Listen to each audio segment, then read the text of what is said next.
আজকে চলে যেতে হবে, আর দুদিন থাকলে ভালো। সমুদ্রে ছেড়ে যেতে ইচ্ছা করে না, আমার আসতে ইচ্ছা করে না, আমার যেতে ইচ্ছা করছে না, আসা তো দূরের কথা। সমুদ্রটা দেখলে কিরকম কষ্ট হচ্ছে। ছেড়ে চলে যেতে হবে নাকি? সমুদ্র ধার ছেড়ে চলে যেতে হবে বাড়িতে, যেন আরো দুদিন থেকে যায়। আর আজকে হাওয়াটা কিন্তু প্রচন্ড, এত জোরে হাওয়া দিচ্ছে, পুরো কেটে আছে। আজকের হাওয়াটা কিন্তু বেশ ভালোই, সুন্দর হাওয়া। আর এই সমুদ্র ছেড়ে যেতে ইচ্ছা করে বলুন, মনটা তো খারাপ হবেই।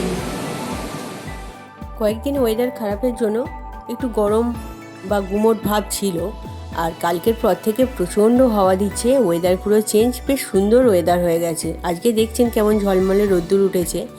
তো এই সমুদ্র ছেড়ে কি কারু কি যেতে ইচ্ছা করে বলুন? মন তো খারাপ হবেই, বড়দেরই হয় আর বাচ্চাদের তো হবেই। আর আমরা এখন ব্রেকফাস্ট করে নিয়েছি, আর ব্রেকফাস্ট করে নিয়ে আমরা এখন বাড়ির পথে রওনা দেব। তো আমাদের এখানে গাড়ি এসে গেছে, তো হোটেলের সামনে আমরা এখান থেকে যাব স্টেশনে, 5 মিনিট মতো সময় লাগবে। তাহলে আমরা হোটেল, সমুদ্র সবাইকে টাটা বলে আমরা বেরিয়ে পড়লাম স্টেশনের উদ্দেশ্যে।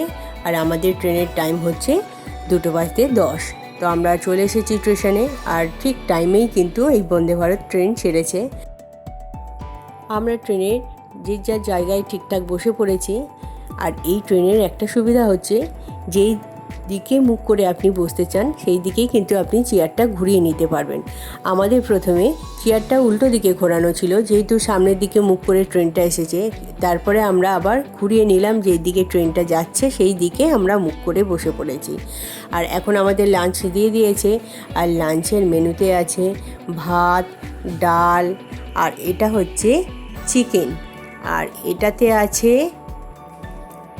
পটল আলু ভাজা, আর তার সাথে আছে দই আর চাটনি বলতে আচার। আর ছিল এটা রোল করা, প্রথমে রুটি ভেবেছিলাম, তারপরে দেখলাম এটা হচ্ছে পরোটা। আর আমরা প্রথমে ভাত ডালি একটু খেয়ে নিয়েছি, আর পরোটাগুলো একটুখানি মোটা মোটাই ছিল, তো অত তো খাওয়া যায় না বলুন, অল্প একটু খেয়েছি। আর মাংসের হচ্ছে সাইজগুলো হচ্ছে এরকম, মাংস 3 পিস মতো করে দিয়েছে। খাওয়া দাওয়া করতে করতে বাইরের দৃশ্যও দেখতে দেখতে আমরা চললাম হাওড়ার দিকে। আর যেহেতু জানলার ধারেই আমি বসেছিলাম, আমার তো ভালোই হয়েছে, বেশ সুন্দরই লাগছিল বসে থাকতে। আমাদের অনেকটাই সময় চলে গেছে খাওয়া দাওয়া করতে বা পাশের জনের সাথে কথা বলতে করতে, তারপরে দেখতে দেখতে কিন্তু স্ন্যাক্সের সময় চলে এসেছে। আর এখন বাজে 5টা, আর 5টার সময় এইসব স্ন্যাক্স দিয়ে দিয়েছে, কিন্তু এগুলো তো আর খাওয়া যাবে না, আমি সবই রেখে দিয়েছি। আর এরপরই চলে এসেছে চায়ের মধ্যে কাপ প্রথমে দিয়ে গেছেন, আর এই প্যাকেটটা দিয়ে গেছেন যেটা হচ্ছে কফি ট্রি জিঞ্জার ফ্লেভারে। এরপরে আসছে গরম জল, তো গরম জল ওনারা একটা মাপ করেই দিচ্ছেন, কিন্তু আমার যেহেতু অতটা খেতে ইচ্ছা করছিল না, সেই জন্য আমি একটু কমই নিয়েছি। আর এর মধ্যে এই পাউডারটা দিয়ে দিচ্ছি, তারপরে এটা গুলে নিলেই হয়ে যাবে তোমার কফি রেডি। তো আমার কিন্তু এই ট্রেনের মধ্যে এই কফিটা কিন্তু খুবই টেস্টি লেগেছিলো, বা খুবই সুন্দর লেগেছে, আমার এই ফ্লেভারটাও ভীষণ ভালো লেগেছিলো।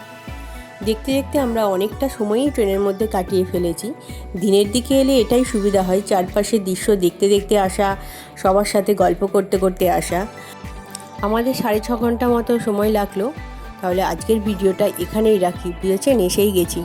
পরের ভিডিওতে আবার দেখা হচ্ছে আপনাদের সাথে, কেমন?